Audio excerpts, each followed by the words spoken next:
Morning students. तो आज हम आपका क्या स्टार्ट करेंगे, आपका डिटरमिनेंट का जो लास्ट पार्ट बाकी था वो एक्सरसाइज 4.6 का इंट्रो। ठीक है, तो एक्सरसाइज 4.6 का इंट्रो में जो आपका टॉपिक गिवन है वो क्या है, application of determinant and matrices.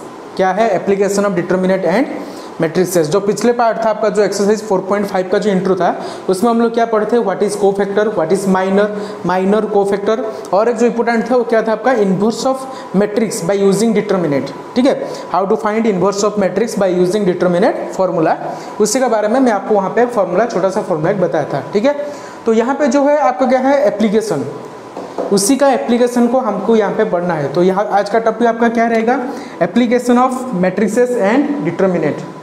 ठीक है, application of determinant and matrices ठीक है, तो इसका बारे में आज हम डिस्कशन करेंगे। तो एप्लीकेशन का हमें क्यों जरूरत है, ठीक है, क्योंकि मैथ में जो भी सारा चीज़ एक एक नया टर्म में मिलता है वो किसी न किसी के लिए उसको ज़रूरत है, इसलिए उसको टर्म को रिवाइज किया गया है। ठीक है, तो यहाँ पे जो एप्लीकेशन है, application of determinant matrices, application का क्या ज़रूरत है, इसके ये किस काम में आता है। ठीक है, इसका काम क्या है, to find the solution of system of linear equation. कोई भी एक लीनियर इक्वेशन होगा, उसी का सॉल्यूशन फाइंड करने के लिए हम एप्लीकेशन ऑफ डिटरमिनेंट और मैट्रिसेस की जरूरत है। ठीक है, तो इसका काम, इसका जनरल एप्लीकेशन का काम क्या है, टू फाइंड सॉल्यूशंस, काम क्या है, to find solutions of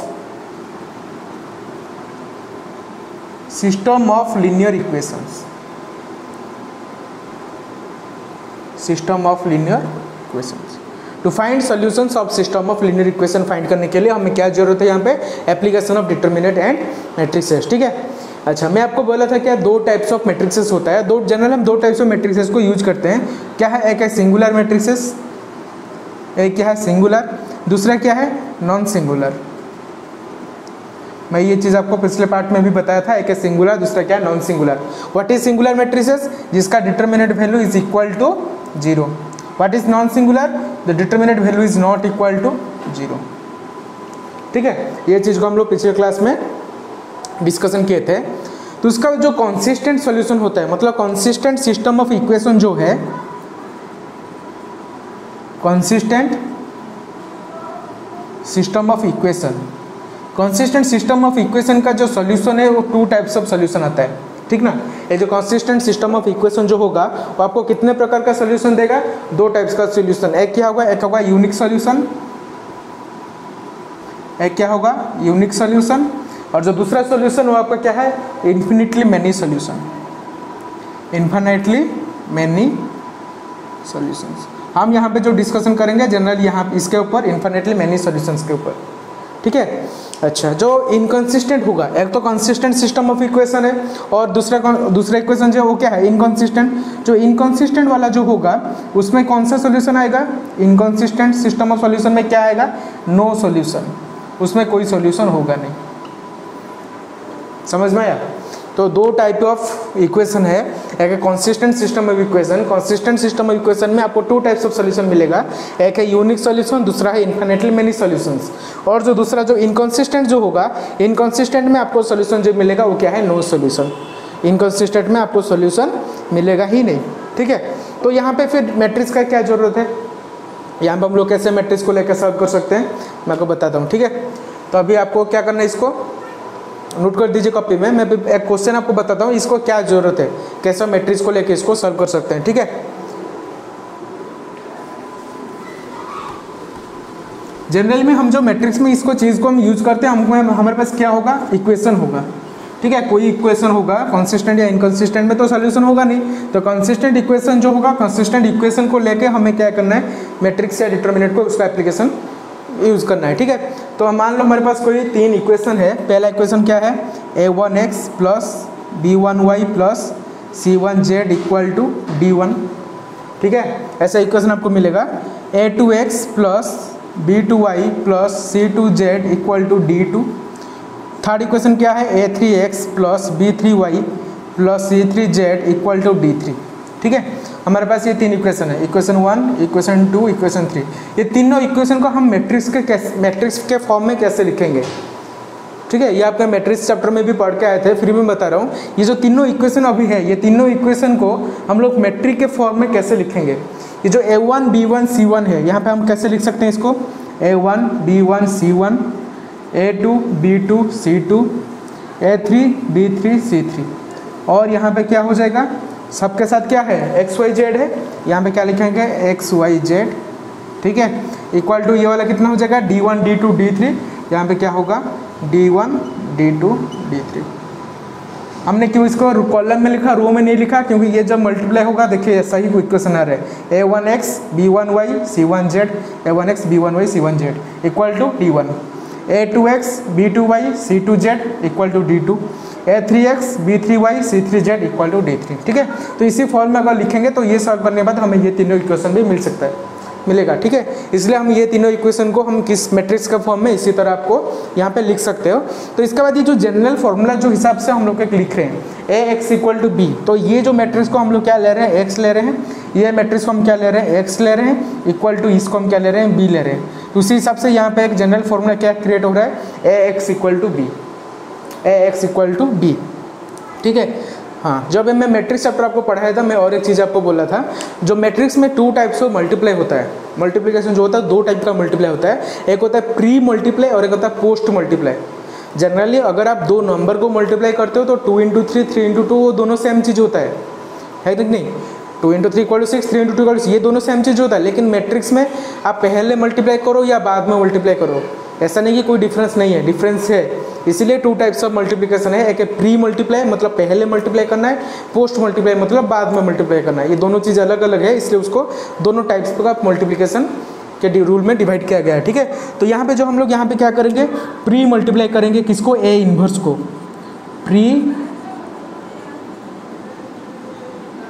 pre multiply है ना, pre multiplying by A inverse. अगर यहाँ पे हम लोग A इन्वर्स में ये दोनों तरफ प्री मल्टीप्लाई करेंगे तो ये वाला कितना हो जाएगा, ऑब्वियसली A प्री मल्टीप्लाई मतलब पहले मल्टीप्लाई करना है, तो A inverse A into X equal to कितना हो जाएगा, A इन्वर्स B, है ना। अगर मल्टीप्लाई करते हैं तो दोनों साइड मल्टीप्लाई करेंगे, तो फिर ये A इन्वर्स A ये कितना हो जाएगा I, ये प्रॉपर्टी आपको पता है, A inverse A equal to I into X equal to कितना हो जाएगा, ये A इन्वर्स B, ठीक है। तो यहाँ पे जो x होगा, ये x कितना होगा, x इक्वल टू ये i जो है ये i किसके बराबर है, 1 के बराबर, तो i इंटू एक्स इक्वल कितना हो गया, x हो गया, तो x इक्वल कितना हो गया, A इन्वर्स B। तो हमें x का वैल्यू कितना मिल रहा है, A इन्वर्स B। तो इजीली यहाँ पे अगर हमें A और B वैल्यू दिया होगा तो हम x का वैल्यू फाइंड कर सकते हैं। x कैसे फाइंड करेंगे, A इन्वर्स इंटू B, ठीक है। तो इसको हम कुछ केसेस लेते हैं, कुछ 2-3-4 केसेस है, वो इस डिफरेंट केसेस लेने के बाद ये आपको और अच्छे से समझ में आएगा, ठीक है। Before the students please pause the video to note it down. तो स्टूडेंट्स अभी हम देखते हैं आपका पहला केस, ठीक है। जो केस 1 है वो क्या है, पहला केस लेते हैं। केस 1 में आपको क्या दिया है, मान लो वेयर हम लोग का पास क्या है, A is a non singular matrix, ठीक है। Where A is a non singular matrix.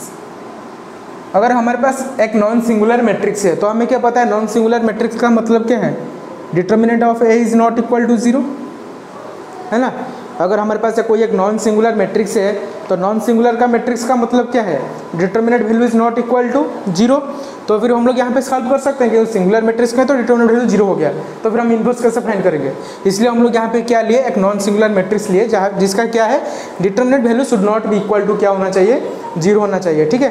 तो यहाँ पे जो A इन्वर्स होगा, जो A इन्वर्स जो निकलेगा वो आपका क्या होगा, यूनिक सोल्यूशन। सिंपल बात, A इन्वर्स जो होगा उसका कौन सा सोल्यूशन मिलेगा आपको, यूनिक सोल्यूशन मिलेगा। तो यूनिक सोल्यूशन जो होगा ये A inverse, actually A inverse क्या होगा, यूनिक होगा, एक सिंगल पीस होगा और उसका सोल्यूशन भी क्या होगा, ऑब्वियसली यूनिक सोल्यूशन ही मिलेगा, ठीक है। और ये जो सारे बात ये अभी कहाँ पे पढ़ रहे हो आप, ये सारे चीज़ किसके अंदर कंसिडर है, ये कंसिस्टेंट्स ऑफ, ये किसका अंदर है, consistent system of equation, consistent system of equation, ठीक है। अच्छा हम एक क्वेश्चन लेते हैं इसके ऊपर, क्वेश्चन लेने के बाद आपको और एक अच्छा से समझ में आएगा, ठीक है। खाली आप केस 1 को थोड़ा सा समझ के रखो कि यहाँ पे जो हम सिंगुलर मैट्रिक्स जो लेंगे नॉन सिंगुलर मैट्रिक्स लेना है, उसका मतलब जो डिटर्मिनेंट होगा उसका वैल्यू नॉट इक्वल टू 0 होगा और ए इनवर्स जो होगा उसका यूनिक सोल्यूशन होगा, ठीक है। सिर्फ आपको इतना ही बात याद रखना है, फिर दूसरे हम क्वेश्चन सॉल्व जो करेंगे आपको अच्छे से समझ में आ जाएगी क्वेश्चन को, इसके ऊपर क्वेश्चन कैसे सॉल्व करना है, ठीक है। एक हम एग्जाम्पल लेते हैं, मान लो हमारे पास कोई एक मैट्रिक्स, एक ये तो मैट्रिक्स का फॉर्म में नहीं दिया होगा, इक्वेशन के फॉर्म में दिया होगा, आपको उसको मैट्रिक्स का फॉर्म में लाना है, ठीक है। तो इक्वेशन जो है x + 2y is equal to क्या है 2 है, ठीक है। दूसरा इक्वेशन क्या है 2x + 3y is equal to 3 है। अच्छा हमें पहला क्या करना है, उसको मैट्रिक्स का फॉर्म में लाना है। क्या मैट्रिक्स का फॉर्म में लाना है, यहाँ पे x का मैग्नीट्यूड कितना है 1, ये कितना है 2 और ये 2 और ये 3, तो यहाँ पे कितना हो जाएगा x और y इक्वल टू ये कितना हो जाएगा 2 और 3। ये अभी कौन सा फॉर्म में है, ax = b फॉर्म में, कौन सा फॉर्म में है ax = b, ठीक है। तो हमें x कैसे फाइंड करेंगे, x = a inverse b, x कैसे फाइंड करेंगे a इनवर्स b, हमें चाहिए ना ये x y का वैल्यू कितना होगा, तो x का वैल्यू कितना हो जाएगा, a उस तरफ चला जाएगा तो a इनवर्स b हो जाएगा। अभी हमें क्या चाहिए, a का डिटर्मिनेंट वैल्यू चाहिए, ठीक है, a का डिटर्मिनेंट वैल्यू, तो a का डिटर्मिनेंट वैल्यू कितना हो जाएगा 3 × 1 = 3 - 2 × 2 = 4 है ना, कितना हो जाएगा 3 - 4 दैट इक्वल टू -1। तो जो डिटर्मिनेंट वैल्यू का a कितना है -1। और नेक्स्ट हम क्या फाइंड करेंगे, एडजेसेंट ऑफ a। मैं आपको क्या बोला था, अगर कोई भी मैट्रिक्स 2 × 2 मैट्रिक्स है तो उसका एडजेसेंट कैसे फाइंड करना है, जो डायगोनल एलिमेंट्स है उसका क्या करना है, चेंज करना है, और जो नॉन डायगोनल एलिमेंट है उसको क्या करना है, सिंबल को चेंज करना है, ठीक है। ये टोटल एलिमेंट को दोनों में इंटरचेंज करना है और ये सिंबल को सिर्फ चेंज करना है। अगर ये एलिमेंट्स को चेंज करते हैं तो यहाँ पे क्या हो जाएगा, यहाँ पे 3 आ जाएगा, 1 का प्लेस में 3, 3 का प्लेस में 1, और ये कितना हो जाएगा -2, ये कितना हो जाएगा -2, क्योंकि ये दोनों में सिर्फ क्या करना है, सिंबल को चेंज करना है, ठीक है। तो ये आपका हो गया क्या, एडजेसेंट ऑफ a। तो अभी क्या फाइंड करना है, a इनवर्स। तो a इनवर्स का फॉर्मूला मैं बताया था आपको, a इनवर्स क्या होता है 1/a magnitude into adjacent of a, formula आपको याद रखना है, ठीक है, ताकि आप इजीली यहाँ पे कर सकते हो।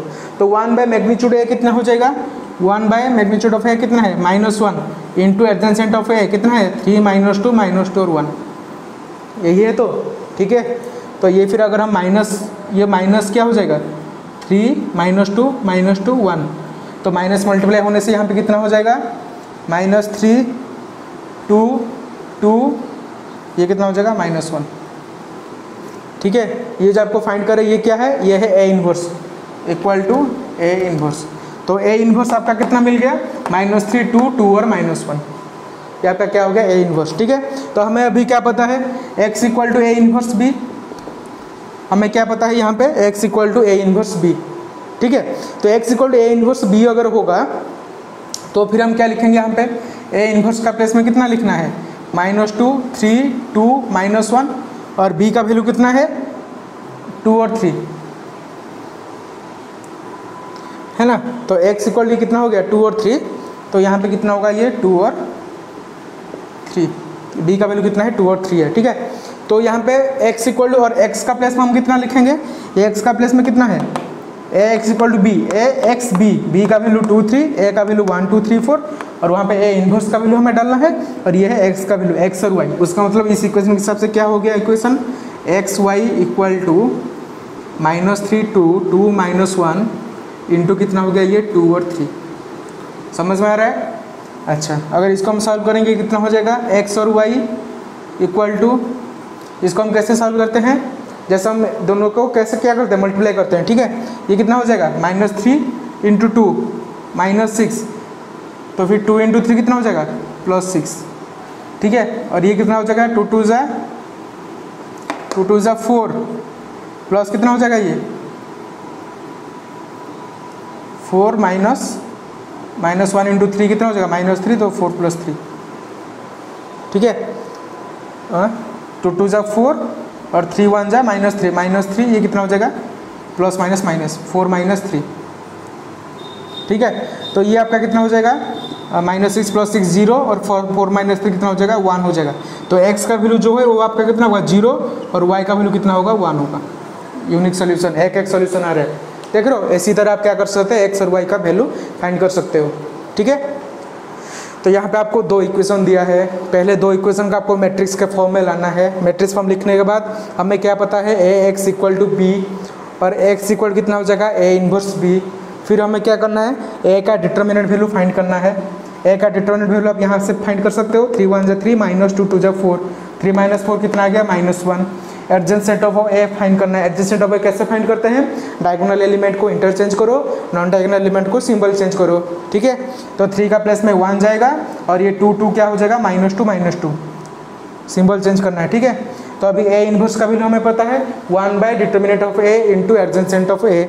1 डिटर्मिनेंट ऑफ का वैल्यू कितना है, -1 और एडजेसेंट ऑफ ए कितना निकला, 3 -2 -2 1, 3 -2 -2 1। ठीक है, 1/-1 कितना हो गया, -3 -2 -2 1। अभी माइनस मल्टीप्लाई होगा तो ये कितना हो जाएगा, -3 2 2 -1। सारा एलिमेंट का सिंबल चेंज हो जाएगा। ये जो वैल्यू है ये किसका वैल्यू है, ए इनवर्स का वैल्यू। ठीक है, तो यहाँ पे हमें क्या पता चला, a x equal to b, x equal to a inverse b, उसी फॉर्मूला के हिसाब से x equal to a inverse b, और ए इनवर्स का प्लेस में ए इनवर्स का वैल्यू और बी का प्लेस में बी का वैल्यू डालना है, जो ये वाला बी का वैल्यू है 2 और 3। ठीक है, तो ये x का वैल्यू में क्या है अभी, x और y, तो x और y equal to this one, x y equal to ये तीनों को मल्टीप्लाई करना है, -3 2 -6 प्लस 2 3 जा 6 2 2 जा 4 प्लस 3 1 जा -3, तो प्लस माइनस कितना माइनस हो जाएगा, तो -6 + 6 0, 4 - 3 1, तो x का वैल्यू 0 और y का वैल्यू 1। इसी तरह आप सोल्यूशन फाइंड कर सकते हैं equation by using matrix and determinant. ठीक है, अभी हम देखते हैं केस 2। इसी तरह एक दूसरा केस है। Before the students please pause the video, note it down. तो स्टूडेंट्स अभी हम देखते हैं आपका केस 2। ठीक है, ये केस 2 में क्या है, एक दूसरा केस लेते हैं जो इनकंसिस्टेंट सॉल्यूशन में लेते हैं। ठीक है, अच्छा मैं आपको दिखाता हूँ, फिर उसके ऊपर क्वेश्चन सॉल्व करेंगे लाइक केस 1। ठीक है, अच्छा केस 2 में मान लो हमारे पास जो determinant of A equal to 0 है, तो इसका पहले केस 1 में तो हम लिए थे नॉन सिंगुलर मैट्रिक्स, तो नॉन सिंगुलर मैट्रिक्स में तो mode of determinant of A is not equal 0। मान लो यहाँ पे हम लोग सिंगुलर मैट्रिक्स ले रहे हैं जहाँ पे determinant of A equal to क्या है, 0 है। ठीक है, तो उसके लिए जो adjacent A D J of A into B जो है ये नॉट इक्वल टू 0 होगा। अगर ये नॉट इक्वल टू 0 हो गया तो फिर ये क्या हो गया, इनकंसिस्टेंट सॉल्यूशन है ना, ये क्या होगा, इनकंसिस्टेंट सॉल्यूशन। ठीक है, अच्छा मान लो हमारे पास क्या है अभी, A D J of A, adjacent of A into B, ठीक है, is equal to 0, adjacent of A into B is equal to 0। तो फिर हमें यहाँ पे दो टाइप्स ऑफ सॉल्यूशन मिलेंगे, एक तो इनकंसिस्टेंट भी हो सकते हैं, एक तो इनकंसिस्टेंट भी हो सकता है और दूसरा इनकंसिस्टेंट भी हो सकता है। कंसिस्टेंट भी हो सकता है, इनकंसिस्टेंट भी हो सकता है, लेकिन जो कंसिस्टेंट होगा यहाँ पे क्या मिलेगा, इन्फिनेटली मेनी सॉल्यूशन। क्या मिलेगा, इन्फिनेटली मेनी सॉल्यूशंस। ठीक है, लेकिन जो इनकंसिस्टेंट होगा, इनकंसिस्टेंट में हमें क्या मिलेगा, नो सॉल्यूशन। इनकंसिस्टेंट में हमें क्या मिलेगा, नो सॉल्यूशन। ठीक है, तो ये केस 2 को हमें क्वेश्चन लेके देखते हैं। इनकंसिस्टेंट लेंगे और देखेंगे हमें कैसे नो सॉल्यूशन मिल रहा है। इनकंसिस्टेंट लेंगे और हमें देखते हैं क्या कैसे नो सॉल्यूशन मिल रहा है। तो हमें जब अभी सॉल्व करेंगे वो क्या होगा, जिसका एक मैट्रिक्स ऐसा मैट्रिक्स लेंगे जहाँ पे उसका डिटर्मिनेंट वैल्यू 0 होगा और हमें आंसर में क्या लेंगे, इनकंसिस्टेंट सिस्टम ऑफ इक्वेशन को लेकर सॉल्व करेंगे। ठीक है, अच्छा वो आपका होगा केस 2। केस 1 में तो दूसरा वाला हम लोग ऑलरेडी सॉल्व कर चुके हैं। देखते हैं ये कैसा होता है। मान लो हमारे पास कोई एक इक्वेशन है, एक एग्जाम्पल लेते हैं, क्या है 3 + 3 क्या है यहाँ पे, x + 3y is equal to 5 और दूसरा क्या दिया है, 2x + 6y is equal to 8। ठीक है, अगर इसको मैट्रिक्स का फॉर्म में लिखेंगे तो ये क्या हो जाएगा, 1 3 2 6 into XY equal to 5 8 equal to 5 8, ये है कि नहीं। अच्छा, अगर ये चीज़ में हम लोग अभी क्या करना है, अभी तो कोफिशिएंट मैट्रिक्स तो यही है, क्योंकि ये यहाँ जो हम सारा ले रहे हैं ये क्या है, ये इक्वेशन का कोफिशिएंट है ना, तो इसको हम कोफिशिएंट मैट्रिक्स भी बोल सकते हैं। ठीक है, अच्छा कोफिशिएंट मैट्रिक्स में जो x का वैल्यू हमें क्या पता था, A इनवर्स B, x का वैल्यू हमें क्या पता था, x equal to A inverse B।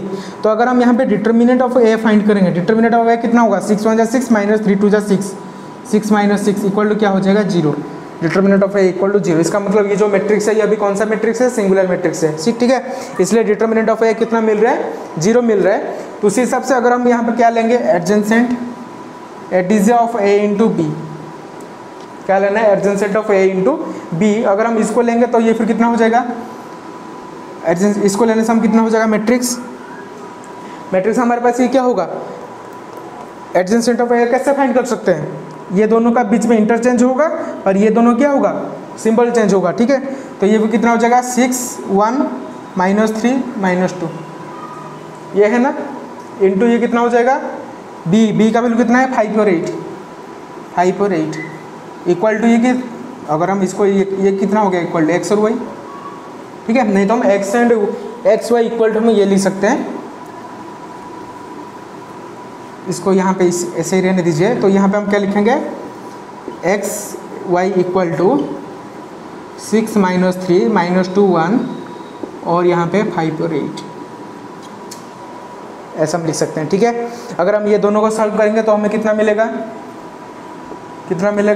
X and Y equal to 6 5 जा 30 प्लस -3 8 3 जा 24, मतलब ये कितना हो जाएगा -24, ठीक है। 6 5 जा 30 ये -24 और ये कितना होगा -10 प्लस 1 8 जा 8 प्लस 8, ठीक है। तो ये फिर हमें कितना मिल रहा है, ये हो गया 6, ये हो गया -2, 6 और ये हो गया -2, ठीक है। तो ये जो x एंड y है, x और y ये दोनों क्या हो गया 6 और -2 और ये तो नॉट इक्वल टू 0 है ना, लेकिन हमें तो जब ये mod of a equal to 0 ले रहे थे तो A D J of b equal to तो 0 आ रहा था, लेकिन यहाँ पे क्या है x and y is not equal to क्या आ रहा है 0 आ रहा है। तो ये आपका दूसरा केस हो सकता है, ठीक है। तो ये अगर केस होगा तो x एंड y का वैल्यू तो हमें मिल रहा है, x का वैल्यू 6 हो रहा है और y का वैल्यू -2 हो रहा है, तो ये तो नॉट इक्वल टू 0 0 है। ऐसा तो 0 हम नहीं लिख सकते हैं, ऐसा हम डायरेक्ट ये भी लिख सकते हैं, नॉट इक्वल टू 0 0 लिख सकते हैं। तो ये जो सिस्टम ऑफ इक्वेशन है, ये सिस्टम को हम क्या बोलते हैं, इनकंसिस्टेंट सिस्टम ऑफ इक्वेशन। ये क्या है आपका, इनकंसिस्टेंट सिस्टम ऑफ इक्वेशन। समझ में आया, ये क्या है, इनकंसिस्टेंट सिस्टम ऑफ इक्वेशन। ये जो केस है इनकंसिस्टेंट आ रहा है, जो जहाँ पे है क्या A D J of B is not equal to 0, लेकिन हमें नॉट इक्वल टू 0 आके क्या मिल रहा है, हमें इनकंसिस्टेंट सिस्टम ऑफ इक्वेशन, जो x का वैल्यू क्या है 6 और y का वैल्यू क्या है -2। अगर ये मोड ऑफ a इक्वल 0 होकर अगर इनकंसिस्टेंट सॉल्यूशन में कंसिस्टेंट आ जाता तो इन्फिनिटली मैनी सॉल्यूशन तो फाइंड करना पॉसिबल नहीं है, और इनकंसिस्टेंट में नो सॉल्यूशन होता तो फिर वो 0 0 आता है ना। अगर ये एडीजेड भी इक्वल टू 0 में इनकंसिस्टेंट सॉल्यूशन पाता नो सॉल्यूशन, तो नो सॉल्यूशन होने से ये 0 0 होता, लेकिन यहाँ पे तो 6 और -2 आ रहे हैं, मतलब इनकंसिस्टेंट सॉल्यूशन ऑफ इक्वेशन, ठीक है। तो ये आपका 2 केस था और ये काफ़ी है किसके लिए, एक्सरसाइज 4.6 को सॉल्व करने के लिए, ठीक है। तो अभी आपका एक्सरसाइज 4.6 को सॉल्व करने के लिए जितना कॉन्सेप्ट है, जितना जरूरी है, आप ये इतना ही काफ़ी है। तो आप अभी इजीली एक्सरसाइज 4.6 को सॉल्व कर सकते हो, ठीक है। और ये आपका लास्ट पार्ट था इसका डिटर्मिनेंट का। So in our next video we will start our new chapter, जो क्या है कंटिन्यूटी एंड डिफरेंशियबिलिटी, ठीक है।